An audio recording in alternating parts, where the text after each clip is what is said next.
their lives fully, like only consisted of fully depending on God every day for what a way to grow up and grow be up. born into, of just like, That's your God way of just life. provides from the heavens every morning. Just the Yeah. gratitude that comes out of like, we were slaves. And I mean, that goes to New Testament, right? Right. Like we We were were slaves slaves. to sin, and Jesus rescued us. And so again, our obedience to God is out of gratitude and the freedom that he's given us. You know, before they enter the land, they need to understand who God is and how powerful he is. So like one of the main themes that you'll read throughout Exodus is God revealing himself and wanting to make himself known. And again, going back to identity and giving these people identity, it's like, you weren't born to be a slave.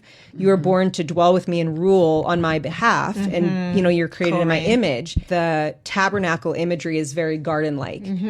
So again, we go back to Genesis where they were dwelling with God in a garden. And now as he builds the temple and the design plans, which come directly from God of how to design it, it's this garden imagery. And it very much coincides with what was spoken about Eden. God tests his people on purpose. And we say, it's like, how is that fair that God like tests us? I heard someone explain it once where they're like, God already knows your heart. He knows where you're at. The testing is for your benefit to know where do you need to grow or do you need to be encouraged that, I actually passed that test. Yeah. And so if you fail, to not be discouraged in it, be like, okay, like there's something here. I need to grow. I need to trust God more in this area. And then having us set up my the tabernacle. my ancient Near Eastern self. We actually made our own tabernacle to scale. Make the we actually did scale?